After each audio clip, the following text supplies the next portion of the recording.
Shalom Bapak Ibu yang dikasih oleh Tuhan kita Yesus Kristus. Saya berharap kita penuh dengan sukacita dan damai sejahtera di dalam Kristus.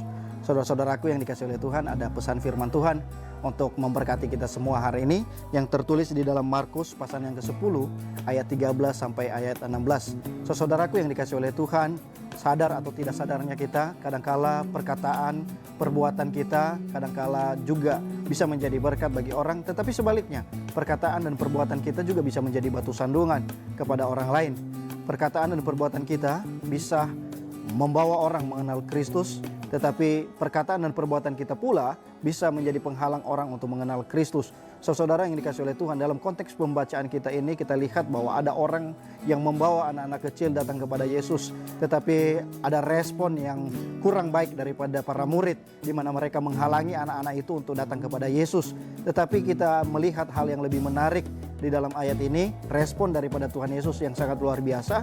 Dia memarahi murid-muridnya yang menghalangi anak-anak itu dan berkata kepada mereka, "Jangan menghalangi anak-anak itu datang kepadaku, tetapi biarkanlah mereka datang dan mendekati aku."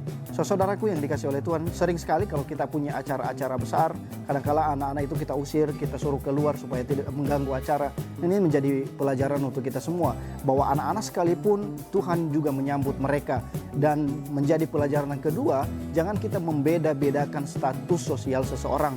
Karena perbedaan status sosial, perbedaan pendidikan, perbedaan jabatan, lalu kita memperlakukan orang dengan tidak baik.